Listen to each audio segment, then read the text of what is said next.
This episode of the Fight Within podcast is presented to you by Meguiar's. For over 115 years, Meguiar's has been carefully creating and producing advanced formulas with cutting-edge chemistry to deliver a show car perfect appearance. Whether you're showing on the fairway, finalizing your car for auction, or simply getting your beloved car ready for a weekend drive, Meguiar's is ready to help with their premium car care products to make every automotive surface look its absolute best. Meguiar's, reflect your passion. Make sure to visit them at meguiars.com. What's up, guys, and welcome to another episode of the Fight Within podcast. Today's guest is Mr. Byron Rogers. He's a protector by nature and by trade. Woo! So tell us, we were talking a little bit before we started recording, and there's so many awesome things that you do. Thank you. Different things that you offer, and I'm really intrigued to kind of dive into your story and, you know, have you go into detail about how you got started. So tell us a little bit about your background, kind of how you got to where you are now. Yeah, man. So really, the sum of it is in that phrase, protector by nature and by trade. Mm-hmm.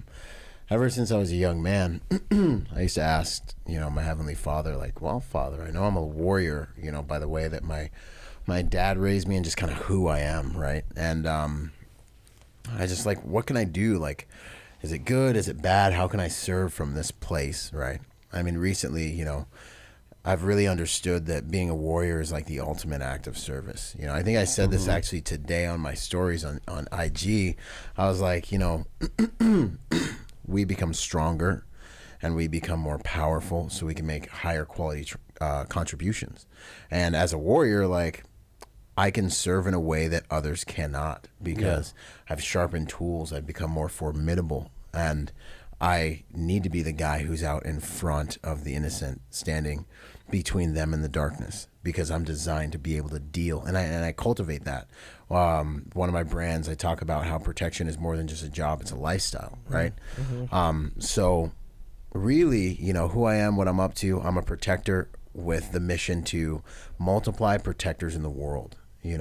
I believe protectors are the white blood cells in the body of humanity. And I arrived at that mission through a long list of trials and fails and, present purposes that were like hot chicks that you meet at a bar and then you realize, like, man, I thought that was going to be dope, but like, I like this much of it, but not that much of it. And it gets perfected and it's so beautiful. But I've got my own executive protection school called the League of Executive Protection Specialists. Nice. And yeah, dude, it's super dope. We help anyone who wants to get into executive protection get in. We help guys that are in elevate their careers. We're really career centric. We're rolling out some awesome training coming up that I'm so excited about. Yeah. Gonna help a lot of people. I have the Protector Nation, which is really just the mission is to make the world a safer place by helping good people to become more dangerous. Yeah, I said dangerous, right? It's needed. It is, man. Yeah.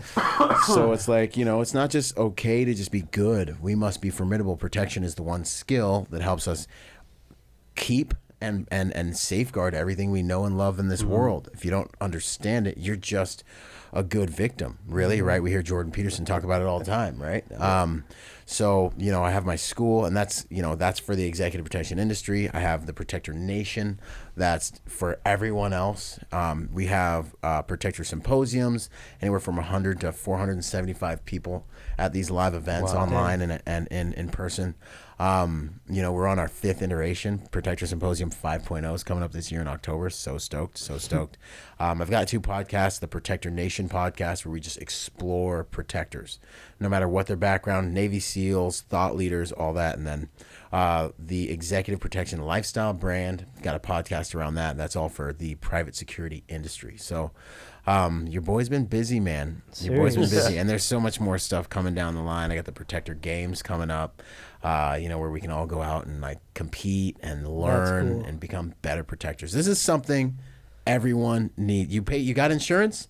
You should be a protector. If you love the things you have and the people in your lives, especially if you're hired to do it. So that's the game for me, man. But that protector mentality or nature, how did you develop that? Like, where does that come from for you? Yeah.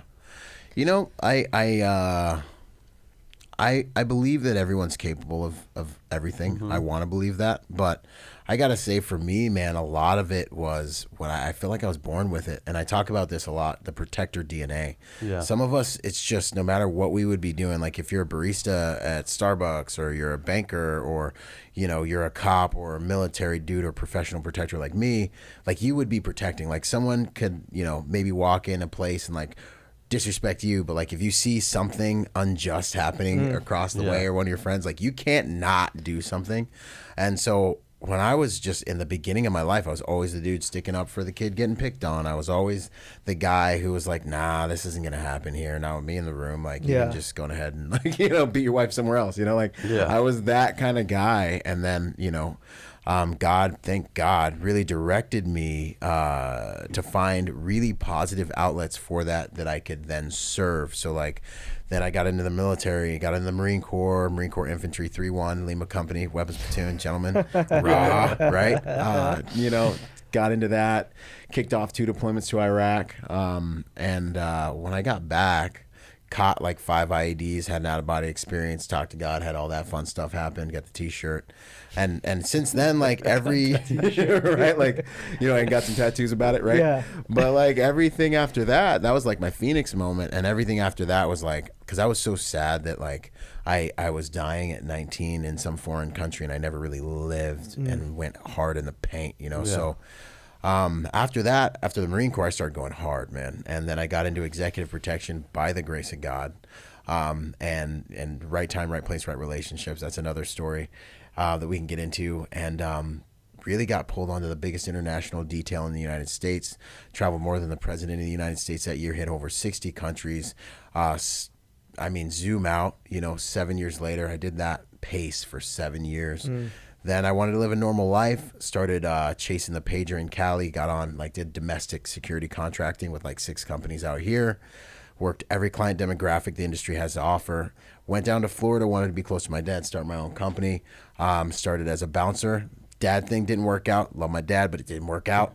And then, you know, started and climbed all the way up the ladder out on the East Coast. So I built my career on both sides. And then that all culminated into really me being like, okay, what's this? What's something bigger than me? What's my mission? Like, what is, you know, I talk to vets all the time. And I wrote a book called Finding Meaning After the Military, which is all about this, but you have to find your new fight. I'm a warrior. I can't unsee what I've seen. I can't go back. Every single day I wake up and I go to war with destiny, and I go to war with, you know, the purpose God's put in me. And I need to do everything I can to, because I'm the common denominator in every equation in my life. I need to bend this reality in a way to give birth to the gift of what God's given me, which I believe is to make a safer world for us by multiplying protectors, the white blood cells in the body of humanity. Yeah, dude, that is such a cool perspective on it. Just like, I'm gonna backtrack on a little bit. So the fact that you were able to take a situation, a negative situation in the military, you know, obviously going through some deployments and seeing the stuff that you see on deployments, it was really cool. You said something before we started recording that really stuck with me, and I had to bring it up. So this is the time. But you had said something along the lines of, oh my goodness, my mind just went blank. I need more coffee. Yeah, but no worries, you said man. something, oh my gosh, that's going to bother me. Byron, what'd you say, man? Yeah, what the heck? It had something to do with... It'll come to you the moment your mind relaxes. I know, right? Man, right? But You know? I know it was along the lines of, like, we were talking about, oh, thank you. Right. You dealt with your own form of PTSD. Oh, yeah. And so that stuck with me, because when I got out, I went a little crazy. You know, I started drinking, going out, girls, all that stuff. And everyone in my life that has known me my entire life was like, oh my goodness, what's wrong with Ben? Like, this isn't him. I wasn't a drinker. I wasn't any of that, you know? And Semper Fi. Right? Exactly. But it was one of those things where in my head, this is what you said, and I related to it. You were like, I was dealing with my own PTSD. Like, I'm not like my buddies. I forget how you said it, but you were alluding to, like, you have buddies that are psychotic, for lack of better terms. Like, sorry, buddies that are messed up in the head. But I love you. You're crazy, but I love you. Yeah, and you saw that and you justified. You're like, oh, I'm not near anything like what you were, right, or are. And that is something I dealt with for so long, where when, you know, some of the closest people to me were like, dude, you, out of love, you need to go get some help. Like pump the brakes. Yeah, like you're clearly dealing with something. And I was like, it ain't PTSD. Like these guys are weak. I'm hammering right now. Yeah. Exactly. I didn't, beat my wife or anything like that. Like I'm the dog. I'm just drinking and having fun, just doing me or whatever. And I came to that real hard point, and this is another thing I related with that to kind of bring all this home. But you said you realized you were going down a path that you didn't need to be on anymore, and you just stopped. Yep. I have not met one other person that has gone through similar experiences that I have that has had the ability to just stop. Be like, no, this ain't it, dude. So when you said that, I was like, dude, I hit rock bottom in a lot of aspects of my life, did a lot of really messed up things. But to the outside looking in, I had my business going already. I was doing all these things, but I personally hit this insane rock bottom.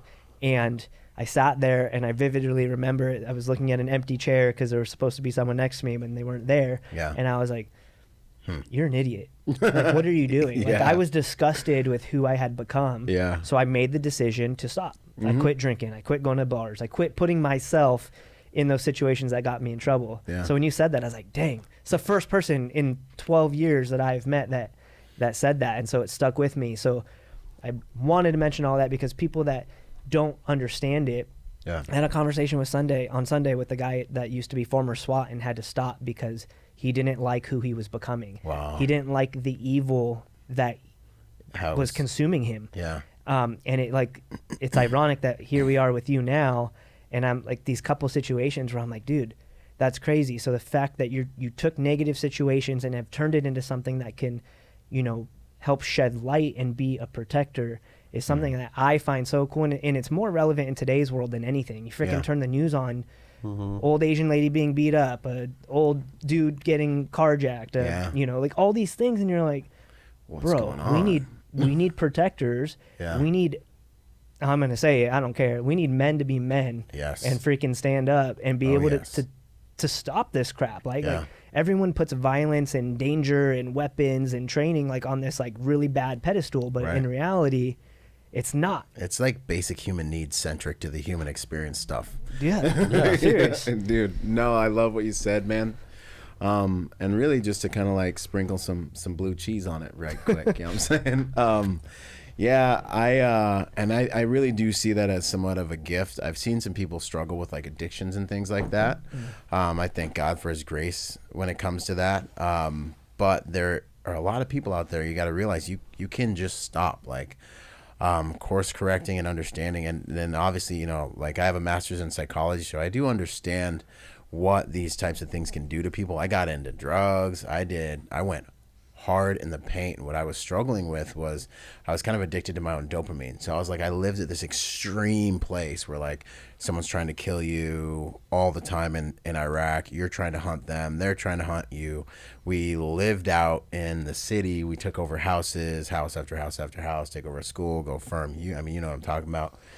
There was no like going back and kicking it at like Al Assad at the clubs and stuff. Like when some of your friends tell you they're going to Iraq, it's like all expenses paid vacation to like Arizona. But like no, like we were out there doing it and like it was going down and I became that in a lot of ways, and you have to, right? Maybe you don't have to, but like I just remember doing like mental experiments with myself that were kind of crazy and being like, dude, you're an animal right now. And I was like, yeah, but like this is appropriate. Like this is what we got to do right now. And God was with me the entire time, and it brought me closer to God than many other things have. But then when I got back, it was like all that machinery. It was like I built a Lamborghini engine, and now I'm forced to drive in a school zone at 25 miles an hour. And like I'm listening to these civilians and their problems, like, oh, and I gotta pay rent, and like, like I've got a test next week, and like they're stressed about it, and I'm just sitting here like, this is like my needle hasn't even moved, Yeah. And so then I started to just go hard, and I got into that job making 6 figures at 21 years old. That mixed with like my literal ability to like go days without sleep and go hard and be totally like highly functional no matter how hard stuff was, just culminated into this perfect storm. I was like, I want more dopamine. So I started like popping Molly and like 7 days a week, and I was ultra functional. Like you wouldn't know, dude. Like Really? I would be up to like 7 a.m. I'd hit the gym by 9. Dude, real true story. 6-7 days a week. Monday was comedy night. We'd be popping Molly, watching comedy on Monday, having more fun than everybody. And then, and then I'd be in the gym by 9. I'd be totally cool. And then I'd go to work. I'd be totally cool. And then I'd repeat the whole cycle over again. But, man, I mean, I don't want to make the whole thing about God, but like it's all I had. Like that still small voice that's kept me alive and kept me alive in Iraq and kept me alive. I saved my whole family's life when I was 5 because, that still small voice told me like, hey, take everyone in the room and lock the door in the middle of the night. But that voice was just like, hey, bro. Hey, bro. Yeah. Yo, you're going a little too fast, man. And then I was like, dude, I got to change my life. I got to change my environment. And I just stopped and went to Florida, and switched it up. And I thank God for that ability because I've seen some people really struggle with that. But the point is, when you've had enough, you will change. A wise man can see something coming and course correct. I can look at your experiences and be like, no, I'm not doing that. But, Proverbs gives the other person another name, but normal people that don't have that wisdom, they have to feel something. And so for them to make those course corrections, it almost has to be absolutely necessary with the threat of danger or pain for their brain to be like, oh, maybe we should do some other stuff. They might even have to get blasted like 3-4 times. And so fortunately, I was able to be like, I'm just going too fast. I got to pull out. I got to change this, flip the script. And that's a gift. So if you're doing that stuff, like ultimately it will end in a not cool place. It always does. Always does. Even for celebrities. Everyone gets rocked after a while, dude. So just get out of the game so you don't have to like gamble with your stuff. Yeah. That's more true and more relevant. I mean, no matter what you're messing with, there's a shelf life on it. Yeah. Like just don't mess with the stuff what got shelf lives. Exactly. In dude language. Yeah. What helped you realize that though? Because there's a lot of people that get caught up in it, whether it's drugs, alcohol, partying, having affairs, whatever it is that they kind of step outside the things that are deemed acceptable. Yeah. Like at what point were you just like what happened specifically with you where you were just like, yes, God was with you the whole time. Yep. But there had to be something that kind of set you off the edge. I was just like, nope, like I know that I'm doing too much. Yeah. Why? Like what finally sparked in you where it was like, oh man, no. Yeah, I mean, I'm ultra resilient, which is like super dope, but like ultra dangerous too, because I can be like, nah, I want to do this. And then it's like, oh, there's a mountain in the way. Well, guess what? I'm going through the mountain and I'm going to do it. Like, it's a double-edged sword. I had some negative experience, but like nothing fazed me. And honestly, like, I'm not trying to have church with y'all, but I'm going to have to be honest. Really what happened was like, the Holy Spirit was just guiding me. Like, he just was like, do you need some horrible thing to happen to you for you to change? And I was like, you're wrong. You know, like the path you're on. Like, do you need me to give you some like Count Coup on you, like flip the blade sideways and knock you out type of thing? Like, you need an accident? Is that what you need? And I just was like, nah, I've had my fun and I'm going to find positive outlets for all this content inside me. And that's been kind of a huge therapy process. Like, if people that follow me see it, is like I still have that beast inside of me. He is still healthy and he is fine, but and I am the nicest guy. You probably couldn't get me to fight you. Like I am chill, but I bring him under subjection as best I can, as often as I can. And sometimes it squirts out, but like generally, like he's very much under control. And that's because I really started to understand, like we all have a side, especially if you're a man and you have testosterone, and or if you're a combatant, like professional fighter, freaking professional warrior, like, dude, he's in there, and it's just the things we're doing to manage this dude, and so for me, I started to get into just the working, but like I'm more than just working out of the gym. Like, I'm like, this is when I let my beast out, this is when it's like his time. You can't hurt anything in the gym, right? And I started to get into like fasting, and I went like 40 days without eating once, right? Dang. If I Jesus fast, right? Yeah. If I can master my body to where I can ignore those voices for 40 days, what can't I do, right? And so, you know, I started getting into these experiments to like make myself better, and that kind of turned into that warrior. It's how I kind of like alchemized that warrior ethos, and that dude in there that was crazy. That's how I've really like sharpened him, you know, and I've made him into an asset. I've channeled all that energy into positive means, and I also let him loose when it's time to like, yo, like I said earlier, every day I wake up at 4 a.m. I go to bed at 11. I wake up at 4 a.m. I lean over, I pop a few supplements, drink some water, get up, and I go to war every single day. And so the warrior in me is like ultra mad healthy. Like he's like all about it, you know? So I feel good. Whereas a warrior without a war is a man, like it's a slow death, you know? And you start to fall apart, and you start to drink because you want to change your state. And then you start to eat because you want to change your state. You want to feel better. You're telling your war stories from Iraq, and like no one cares. Your wife heard them too many times. You're looking in the mirror, and you're like, you don't even know if you believe your stories anymore. You know what I mean? And then there's a version of you looking back at you that doesn't respect who you've become. And then what I talk about in the book, the atrophy of identity starts to kick in, and you're like, dude, that death of the 21 imperfect version of you into what you've become now, because freedom. The Statue of Liberty should have a freaking statue of responsibility. I'm with Viktor Frankl. He's my favorite psychotherapist. Logotherapy, purpose-driven therapy. He talks about how freedom comes with responsibility. We don't understand that when we get out of the Marine Corps, we cut our jeans into shorts. But that will kill you if you don't use it properly. And I've seen it kill a lot of us. That's been my kind of way of... unfortunate, yeah. Yeah. I know, it, dude, it's so... Hey, man, I love everything Sorry, that was you're a long saying. answer. There's so much to go back on. Good. I say everything you're saying is awesome, though, and I feel like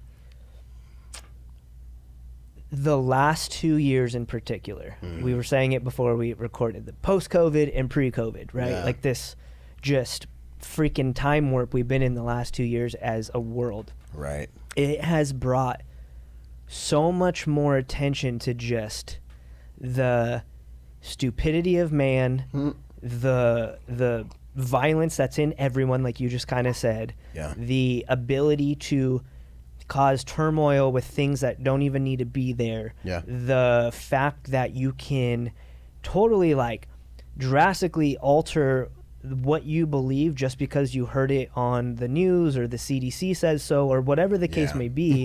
Like the last 2 years has brought, in my opinion, something like what you're doing and what you're saying and what you're describing in your life and the mentality more like to light than ever. Yeah. And people need to listen. Like it's crazy, man. It's people need to listen to this stuff. And it's something where it's like, I was telling you before we started, like I've been wanting to get into what you do forever. I just never did it because I just freaking lagged. But it's more relevant now, as even though I'm getting older, like my body's slowly slowing down, and I know that. And so, but my mind isn't. Right. And it's those things where it's I have a family, I have 2 kids, I have one on the way. You know, I am that protector in my head, right? Like even anywhere I go. Anywhere I go, Devin, my wife, has noticed it since we've been together. And she's seen that beast that you described only come out twice in almost 10 years. That's pretty good, man. In 10 years, that's good. That's doing pretty good, man. The last time it almost ended our relationship. So there's a reason why he does not come out. He comes out when I go to jiu-jitsu or I'm boxing or, you know, those things. He comes out in a different way or in my work ethic. Like I will not stop until I have to, you know? And so it's funny you said that. But it's a thing where it's like, I have kids, I have businesses, I have employees, I go to a church with my church family, and it's those constant things where I'm constantly making sure I'm putting myself in a position that I can protect someone. And it doesn't even matter if you're in my family, my circle, my friends or not. Like just like you said, if I'm just who you somewhere are, and I see something happening, I don't have the ability to not like I can't do one of these. Like that's completely impossible. I couldn't do it, you know, and it's one of those things too where I think like I'm still trying to learn as in my own way of how do you do that in the proper way to make sure you're not putting yourself at more risk than you need to, because I need to be around for my family. And it's one of those things where it's if you don't constantly train that and learn that and put yourself in positions where, hey, this dude's doing this, I know exactly what I'm going to need to do in order to like, sedate the situation without escalating. It's not going to happen, and you see it all over the freaking news right now.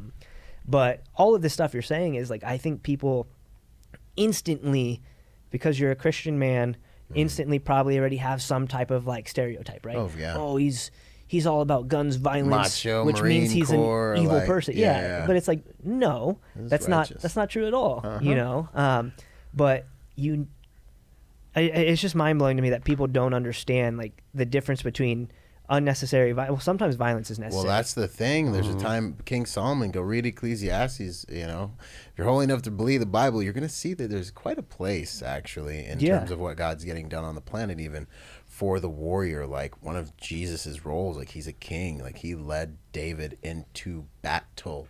David be like, yo, can I go? Am I supposed to do this or not? And then, you know, and it's so true. And then he gets the call sign. He's cleared and he gets to work. You know, there's a really real place for warriors in the Bible. And, you know, I mean, you'll see it all through what he's done with the children of Israel and all that stuff. And, you know, thou shalt not kill is thou shalt not murder. You know, and there's a time when Jesus is like, hey, dude, if you don't have a sword, sell your coat, go get a sword. You know, like when he's talking to the disciples, you know. So it's there. Violence is a tool that we use to change behavior.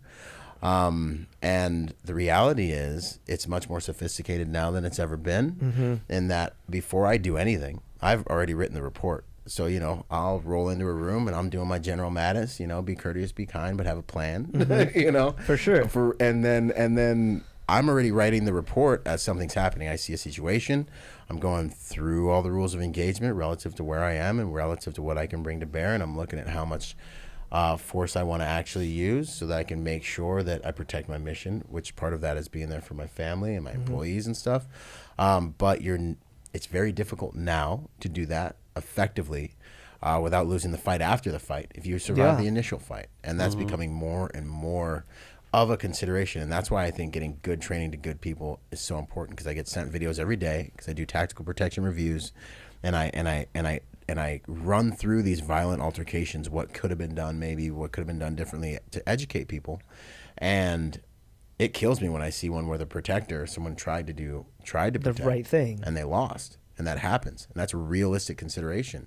Or you're like, boom, good job, dude. Awesome. You know, and then you hear the guys in litigation and forever and goes bankrupt. Yeah. And that's a real thing. So there are a lot of protection mechanisms you can use, but a lot of it is your PQ, your protection quotient, your protector IQ. That's going to help you navigate these things. But the other truth is this stuff's happening more. It can come to a barista, coffee shop, on the street, mall, live event near you at any moment. And unless you have a crystal ball, you need to prepare for it. Yeah, no, it's so true. I mean, dude, it's more relevant again. You know, you're seeing all the ring video situations, dude. Yeah, where they're posing as like selling candy. Yeah, and all of a sudden they're smashing into your house, dressing like construction workers. Like, dude, I get those all the time. It's like they're using urban camouflage to make entry to your home. Yeah, so I've literally taught my wife. I know it sounds so ridiculous, or people would think I'm paranoid, but if I'm not home, you don't answer that door unless we know someone's coming for a reason. Yeah. Like this dude showed up to my house the other day dressed in some maybe he was genuine. I don't know. Yeah, God bless him, maybe. Dressed in some construction outfit, which is funny you just said that. Yeah. The orange vest and everything. She calls me, hey, are you expecting anyone at the house? I'm like, no. And she's like, well, this guy won't leave and I'm not answering the door. I was like, good. And we have one of those door buster things that go on the inside of the door. Yeah. So I told her, I was like, put that on. Yeah, and, 100%. You know, just ignore him. And she literally texted me back 30 minutes later, he's still here. And I was like, no. Well, definitely like make sure you turn our alarm on, and she knows where my stuff is. And people again, they might think it's paranoia, but dude, the last 2 years has brought it to light more now than ever. And it's spilling into nice neighborhoods. Like, don't think you're safe because you live in a gated community. We live in Mission Viejo. It's completely not like, it doesn't matter. No, they want to target those places now because they know the chances of them getting caught and hitting a jackpot is like way higher. Like, that's where the stuff is. Saying. Like, don't. I listened to like The Fighter and the Kid and stuff, right? And Brian Callen was talking about how people target celebrities because they'll post on their story, hey, I'm going on vacation. Yeah, I got I'm multiple here. cases like this open right now. So now that they're posting like, hey, we're gone. Mm-hmm. Like, hey, go. We see it as like, oh, that sucks. Like, we're not in Hawaii, but they are. That's cool. Yeah. Criminals see it as awesome. There's an opportunity. They to go subscribe do to the hashtag Cancun. Yeah. Cool. Who am I going to rob? Yeah. Who happens It's to be in insane. 100 miles of my house Yeah. that we're going to go hit up today? Just like that. It's mind blowing, man. It's crazy that that's even happening though. Well, we But live the in fact that you, I don't want to say have trained your wife. It sounds bad, but the fact that she knows or has knowledge as to like what to do. Like, hey, I'm gonna call my husband. Yeah. He's gonna assess the situation. I literally and- got on my cameras right when she said that. Yeah. 100%. Like, you were that dude was there for 30 minutes? No. A little weird, right? Well, it's That's a oh, long for time. sure weird. Like, I'd have maybe called the cops on that guy. Like, there's some dude loitering outside of our house. Yeah. You know what I mean? Because the reality is personal protection, and this is it's the individual's responsibility, you know? Like, this whole idea that, like, the cops are going to save you. The cops are going to save you. Yeah. Yeah. Like, if That's you're gonna take really forever. lucky to get jumped in front of a cop, or, like, with a cop parked in your front lawn, maybe. Yeah. But Gun-free zones? Yeah. That's where all the shooting happens. I don't know. Was murder illegal all last year? Because if it was, it's not going to convince a criminal to not carry a gun and do what he was going to do in the gun laws. Like, Yeah. who's following the laws? Like, these ideas, and I'll just come out and say it, these ideas are for people who are blinded by fear to have sure. a false sense of security. It's absolutely false. Someone that wants to come and shoot your church up, do something horrible, or even gets into a heated emotional domestic dispute in the parking lot of your church and ends up opening fire. Like, these people don't care what the laws are. And It's so true. us understanding how to defend ourselves, and then so I go to, you know, I've been all over the world, right? But then you go to a country like Israel, right? Yeah, they have every nation all around them wants to destroy them. You know, they have terrorists inside their borders. You know, they have a civil war going on. But when something happens in Israel and you look at the numbers, it's like, you know, terrorist attack, you know, kills one person, injures another, extinguished by the general population who all carries guns and all is militarily trained in 2 seconds. Yeah. Active shooter in America shoots 14, shoots 20 some people at a church in Texas, shoots up a whole entire club in Florida. Like, so we're getting these kill counts in the double digits, and it's like, hey, a dangerous society is a polite society. So I want people to be like, no, I took my protection seriously. I love my family. I went and got some training. I didn't just go get a gun and think I was safe. I went and got some training, and now I am formidable. Something bad happens in this room, I'm going to actually get to weigh in on the outcome. Yeah. But here's the flip side And I to train that. my wife, too. That's Like, I send my wife to training. Right? Oh, yeah. We have talks. We go into restaurants. I'm like, yo, what's up? Once my kids can process, dude, I'm going to teach them the way, man. That's the same thing. And as a dad, as a father, That's this is been my cool, yeah. responsibility. I literally told my wife last night, you know the stop boxes?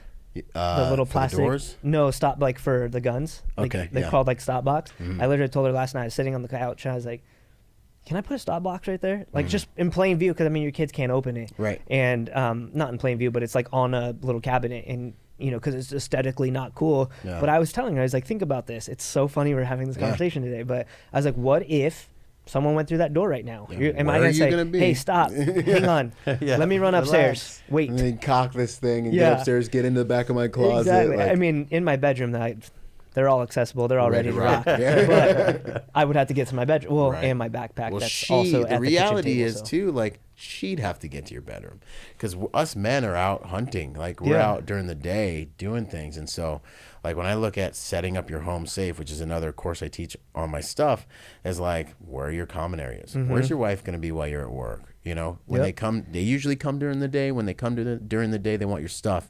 They come at night, they want you. But where's your wife at when you're at work? Yeah, 'Cause, kitchen yeah, or living the room. most vulnerable unit Yep. in your family. You know, can she defend herself? This is without Yeah. you there, Yeah. without time to get to the cell phone. This is like the responsibility that drives me crazy. That causes me to be like, nope. I'm gonna create some awesome training for people to send their loved ones to, and I'm gonna send my wife to awesome training because, okay, fine. You kick in that back sliding glass window like they usually do. Yeah. They don't usually even use the front door anymore. Good luck, because she's gonna be fighting for our family, and she's trained, and there are a lot of equalizers in that environment. Yeah. Like probably right next to her, you know. Yeah, no, it's true, man. But here's like a different question, different perspective, Yes, because sir. I'm on the flip side of something you just said, where Yeah. I've gone through a lot of training. It's been a long time, but I've gone through a lot of training. I know how to handle myself. I know how to handle weapons. I know how to assess situations. Yeah. And living in this freaking state that we live in over the course of the years, it's made someone like me who is very comfortable. Yeah. I don't even like, and it's so sad to say, I don't even like to carry anymore. Yeah. Ever. The only time I carry, which is ironic, at church. Well, yeah, man. Yo, I mean, I do a lot of security contracts, and I tell you right now, you got to work at church as a hospital for the broken. Exactly. So that is the one place without fail. Good. But anywhere else I go, I really think to myself, do I want to be the 100% right guy and then all of a sudden have your life ruined because of this damn state we live in? And then obviously I outweigh the positive and negative. Positive is if I can keep myself, people around me, and my family alive, then it's all worth it. Yep. Right? But living in this freaking state with how stupid our government in this state is, it's like, is it worth it? Yeah. So my question is like, when you have people that approach you in your teaching, like what would you suggest to people that are in the boat like me? Because I know right off the top of my head, without even taking deep thought, I know at least another 6 guys that are the same exact way I am now. Without fail, 24/7, they would prepare themselves. Yeah. And now in this, I think the 6 that I'm thinking of in my head right now, none of them do. They usually have it in like their vehicle or something, but that's useless. Wait, hang on, let me run to my car. Hold up, there's a dude running in there with a gun. Pop, pop, pop. Exactly. Pop. You're hearing people die as you run back to your truck. Yes. Yeah, man, that's a really good question, and it's like so on time, given our conversation. I'd say a few things. If I am experiencing any type of insecurity, right? Like, okay, like I don't know how I want to approach this, or I don't know what's going to happen, or, I've got a presentation and I got to go hop on a stage, and like, if I'm experiencing any type of insecurity, I try to drown that with confidence. And so I try to be like, okay, cool. So I'm a little insecure about carrying my gun because I don't know what's going to happen if I do have to pull that trigger. So now let me go ahead and educate myself on case studies, and I use UCAA, and they have an amazing education behind their stuff. They're emailing you educational stuff all the time. And then I have lawyers that come with that, and then I talk with people in the community. We share information until I feel comfortable with, like, okay, I can pretty much write this report based on things that have happened, case studies, the laws I'm aware of before I get to work, and I can do it to the best of my ability with the clearest conscience, and make sure that guy's facing me and all the fun stuff, and he hasn't crossed the property lines and all that, to where I know based on these rules of engagement here at home, I can execute this in the cleanest way possible. And then I have reinforcements from the levels of insurance that I have. I have insurance through my company. I have insurance, my UCCA, right? And so that gives me that confidence to bring that to bear. And that's a whole nother component to being a protector. It's like hard skills, that's like 30% of it, but you better have that 30%. You need a parachute. All you need is a parachute, right? But you also need to have the legal grounds. You need to have the soft skills, which is the everyday stuff. How do I get you to live a safer pattern of life? And then how do I get you to be willing, capable, and prepared? Those are the 3 things we talk about. But in that willing, we were talking about capable, we were talking about, and this is the prepared part. And then once you're equipped with that stuff, you can really operate with a lot more authority. And then ultimately, it's just in God's hands, man. Yeah, and for if sure. it's my time to go, it's my time to go. And then these are the things I settle before, like every single day. I live my life to the mother freaking hilt, like every single day.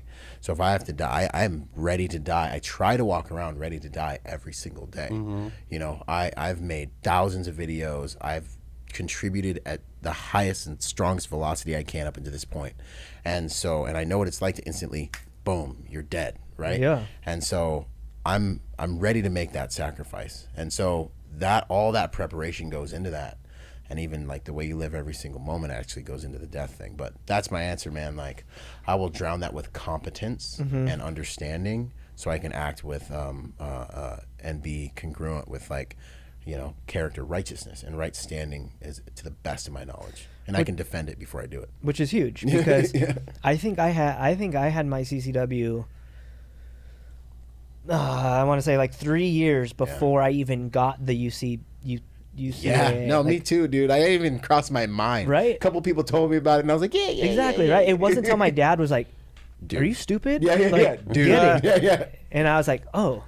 Because the same thing, But after I got that, I read through their emails, I look at stuff, but even still, it makes someone like me again. I'm just like, I'm weary of it. Yep. But at the same time, the last 2 years, I keep referring to it, should be a freaking eye opener for anyone, that pro gun, hate gun, anything. If you love your family, open your damn eyes. That was the other thing I was gonna say, man. I was at the gym talking to a good dude, and he does a lot of hand-to-hand stuff, and he was like, oh, I'm not really into the gun thing, and like the first thing that came to me is like, I absolutely cannot let an evil person have the last say about what happens in an environment. If I'm there, going to jail, not going to jail, living, dying. Like we've seen what happens when good people are at the mercy of evil people, and that thing in me is what drives me to try to get all this right before I end up in a situation. Because you do not ever want anyone you love, forget about you, but anyone you love to be at the mercy of an evil person, and that should be enough that you think about your loved ones and what could happen. That's enough onus for me to be like, I better get this right or get as close to it as I can, because that can't happen. Look at what happened with like Cain Velasquez. If you guys have heard about it, his they say it's his daughter. They don't know. I've read different reports, but I guess his daughter was sexually molested. They took his daughter to a lady's home for daycare. The 30-something-year-old son lived there, had molested her. He got arrested. I believe the same day or the next day was let out on bail. Confirmed sexual predator. Yeah. So he's heated, follows him, shoots him up in the car, but ends up shooting the stepfather instead of him. So now he's being held in jail without bail. He didn't get the son. He didn't get his target because it was reckless. So now they're saying, lawyers are now saying, like, hey, that might actually be a good thing because now you can plead insanity. Like, I was so frustrated, worked up that I shot the wrong person. And you'll get a smaller, lesser. And so, but a lot of people were saying, like, we as men especially talk about that all the time. Like, this is what I would do if this happened. He did it. Yeah. He actually went out and did something. Yeah. And I don't know if I'm weird, but like I'll think about stuff all the time, and I'm always like assessing situations, and I'll even come because when you get to my house, you have to go in. The first floor is just stairs, so you have to go upstairs to go into the living space. Nice. And I always be like, oh, like what if someone's here? I'll be laying down at night. Like, what if someone broke in? Like, what would I do? And I don't know if that's normal. That's good. Or if I'm crazy. That's a good thing. Yeah. But I'm always like, okay, what would I do? But I always get really scared because I'm like, I'm like in a rage, you don't know when to stop. Yeah. And I think that training is necessary for that. But 100%. Enough about me. You said something that really stuck out to me, and even from talking to you and meeting you and doing some research, it sounds like you kind of knew early on what you were put on this earth to do, right? You have this goal in mind, like I'm a protector. I'm gonna do things. I'm gonna do classes, trainings. I'm gonna open up a company, do security. You have this this purpose. What do you do when things deter you from that purpose, or the enemy tries to say, no, you shouldn't be doing this. Don't start this training course. Don't open up the security company. Like come do this, and things distract you from what your purpose is in protecting. Yeah, this is a great question. First, though, I do want to go back to where you were like, am I crazy? Because I think this is one of the most annoying things about society. Like, they condition us to think that, like, being this way is, like, weird or crazy or you're insane. Or they're like, oh, you're afraid. That's why you carry a gun and you set your house up to be safe. I'm like, no, I believe I'm wise and I'm at peace. I walk into a room and I treat that environment a certain way to make sure me and my family are safe. That's prudent. And when it happens, and I'm 2-3 steps ahead of it, and I handle it before it is even going on, that's this is how I live my life. So and in Iraq, I had one of our privates, Lance Corporal, I because I always tell my guys, like, hey, think about what you're gonna do before we get blown up, before we get engaged, so you'll do it. And he's like, Lance Corporal, you know, I thought about what I'm gonna do if we get blown up. I'm like, if we're in an AO where it's 80% victim initiated IEDs, we're lead vehicle, we're going to get blown up. Yeah. This is going to happen to you, and if you survive, you need to know what to do. So keep thinking about it. So sure enough, boom, we get rocked, and I'm like. And afterwards, he comes back to me, and he's like, it worked. I did exactly what I thought I was going to do. I did it. And I'm like, that's funny. Good, you know. But for everyone listening, that little mind game is a survival mechanism, and it's one of the most valuable things that we teach professionals to do. So run every scenario through your mind. Don't be afraid of those scenarios. Become comfortable with them. Have plans so you can be confident in them. So anyways, had to touch on that. But to get to your question, so my purpose brings gravity to my life. You know, like Paul says, like, I can do all things, but not everything's expedient. Not everything's helping me on my mission. And, you know, I don't drink or smoke or do any of those things now because I'm so righteous. You know, like, yeah, I have a beer with you. I'm not better than anything.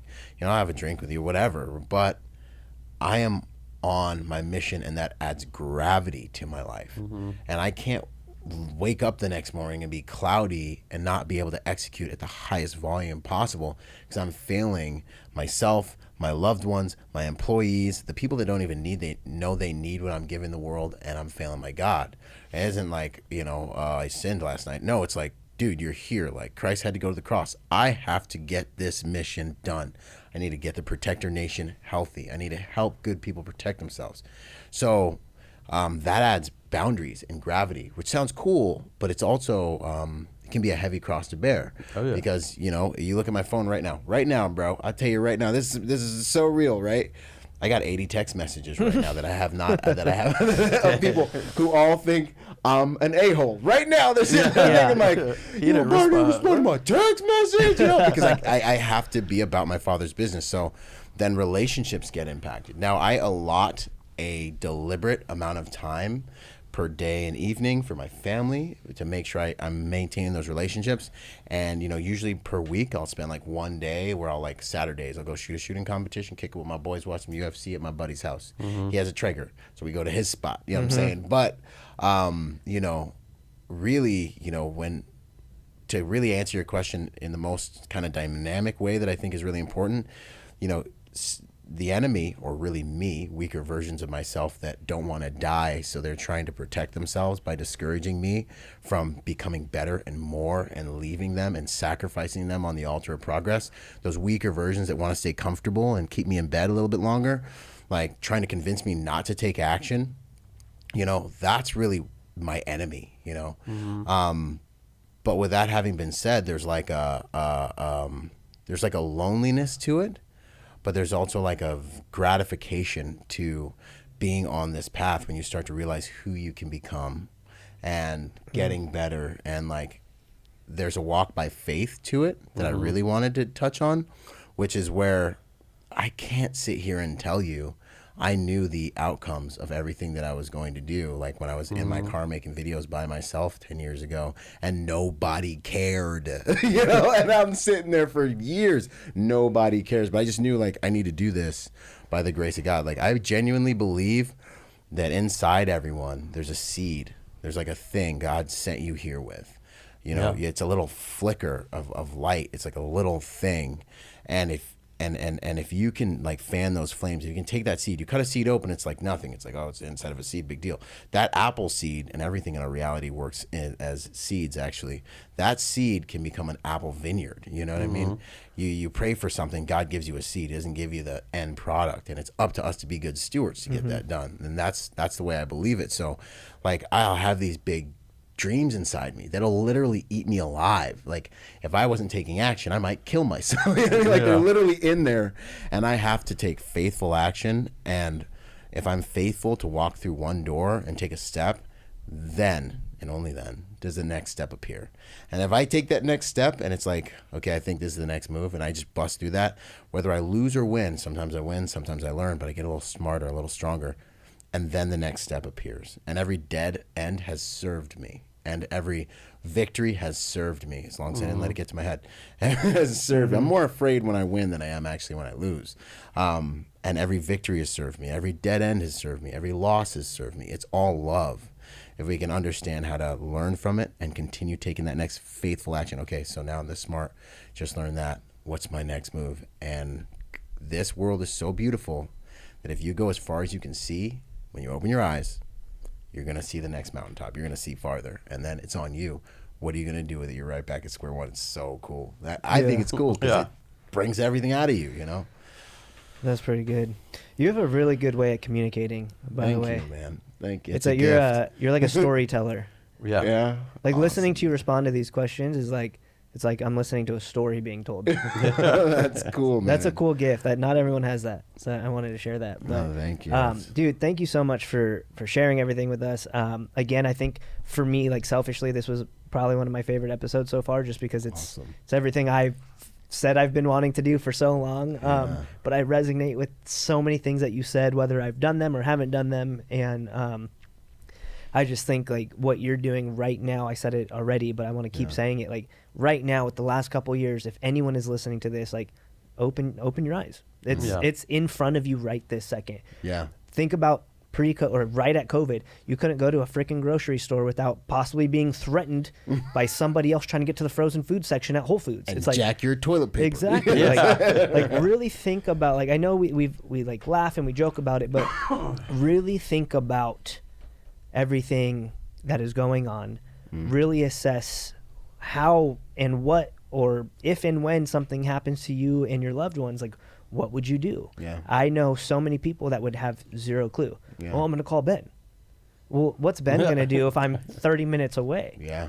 You know, and I'm not You're even 5 minutes away. These things take seconds to happen. And so, dude, I know so many people that literally told me if things were to go down, if, you know, they were going to come to my house or my dad's house. That's literally what they tell me. And I tell them, okay, what if you can't get there? Yeah. Then what? Well, I don't know. Because you won't. Because Exactly, the freeway's you know? going to be gridlocked. And that's the thing is, like, people just you don't need to listen to everything we've said, but if it's anything you take away, and I want to ask you that question to end it, but if it's my opinion, if it's anything you take away, just find one piece in your daily life that you could use a little bit more thought and care and preventative measures to make sure you're protecting yourself and your loved ones. Like for me, that's just take one component, start there. Whether it's making sure your doors and windows are secured, I don't know. Whether it's teaching your significant other what to do or how to properly do something. If you don't believe in weapons, teach them, you know, like at least how to secure your home or where to take your kids. If it's knowing now that food supply and toiletries and daily necessities is something that really could be gone, maybe you start that. And just take one thing, improve it, fix it, and things will go from there. Same question to you is, like, what would you recommend anyone just listening? Like, obviously, like, there's a lot we unpacked here, but like speaking to somebody that's maybe has no clue about protection, the quick elevator pitch that you would give them, and then where people can find you to get a hold of you, to take classes from you, to support you, all that stuff. Yeah, man. No, thank you so much. I appreciate that. You know, during times of peace, man, prepare your improve your position. You know, like you were saying, like we did in the Marine Corps. You know, we got downtime. We're all sitting there like working on our gear. You know, but two things. One, don't be so worried about the hard skills. Like, I got to learn how to use a gun and a knife. I got to do. You don't have 10 years to go to the dojo. Maybe, you know, like I totally get that. There's so much you can do on the soft skill side, you know. There's so much you can do on the just understanding how to live a safer pattern of life. Things that will help you, you know, understanding context. Where am I going? What threat level should I kind of be at psychologically? Tactical positioning. Where am I in time and space? Where am I sitting in the room? Where are the other humans around me? Rolling risk assessments of humans, understanding body language and, you know, proxemics like we were talking about before that, you know. One of the cool things about the Protector Symposium is I had one of the you know, a guy that built the biggest private security company in the world at one time, an SF operator, and a single mom come up to me after the event and say, wow, I learned so much.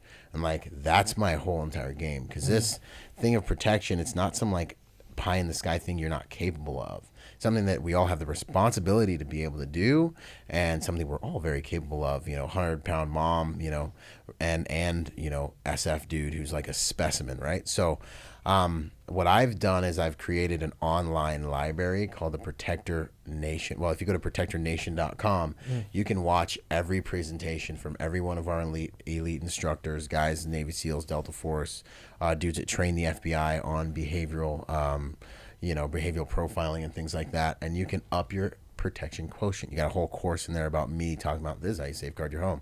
All this stuff, because these conversations will help you see the world differently and move in the world differently. And that's really, really you will avoid 90% of everything. The second thing I would say, dude, is, like if you can teach anyone that, girl, boy, tall, short, fat, whatever. Now, the second thing I'd say is if you have some anxiety around combat, violence, firearms, any of those things, drown it with competence. Okay, go somewhere where someone is extremely competent with that tool and submit to higher understanding about something you don't know about. It's one of the most empowering things in the world, because firearms are one of the ultimate equalizers we have access to. When you can actually be like, man, like, I am comfortable and I'm good at this. Think about all the things you've learned in your life. You learned a million different things you never thought you could do. You know what I mean? Like, if you really learn this and understand it, then from a place of knowing, choose to hate it, but not from a place of ignorance and lack of experience. That's not wise in my opinion. So submit to somebody who understands these things, and then see if it's something you like. But I guarantee you will feel empowered, because you will be better and more formidable for knowing how to use the tool. It just makes you a better person the more tools we know how to use, I believe. Heck yeah. Nice. That was good. I told you, storytelling, man. Yeah, all right, storytelling. All right, thank you. Well, man, appreciate you. Thank you so much for coming on. I selfishly, and I'm sure Ben as well, would love to have you back on. But it's an honor. In the meantime, where can people find you if they want to get a hold of you, touch base, send you a message, just tell you how awesome you are? No, thanks, man. I appreciate that. So my content hits Instagram first, Byron_Rogers. Okay. And then, I have my website, ByronRogers.com, RODGERS, or ByronRogersMotivation.com. So they both go to the same place. And that's really where everything goes. You can also find all my stuff on YouTube. Just Google Byron Rogers, and I'm on everything. Awesome. Roger with a D, man. Black Irish, you know what I'm saying? Oh, man. Any other questions? No, I'm good. I mean, I got a ton more, but we can do this forever, man. No, dude, appreciate it. I know you're busy. You. Joseph, thank you for setting this up. Shout out to Joseph. I appreciate you. I love hearing it. I want people to freaking take it serious. I want you to take it serious. Not that you don't, but like even someone like me, like I've been so comfortable and stuck where it's like listening to you, I'm like, oh shoot, dude, like I need to get my gear back in order. Like some of my stuff I do have is like quick access, but like if I like need to actually like re-prep, and it's you're like reminding me of things, and it's someone that's been a part of me since 2006. It's been a part of me. Even before that, my dad is a country boy from South Dakota. Like it's been a part of my life, and I have even been complacent. But again, thank you. We appreciate you. People go follow, listen, like, freaking share. Yeah. Thanks for having me. It's an honor. It's such an honor, such a privilege. It's been a great conversation. Thanks for giving me space to like stretch my legs out and speak on these things that I really believe in. So thank you for the platform and all that. Yes. It's an honor. Appreciate you. Can't wait to have you back on, man. Good episode. And remember, guys, that everything was impossible until someone did it. Yep. Boom. That's what's up, man. Cool, bro. That was good.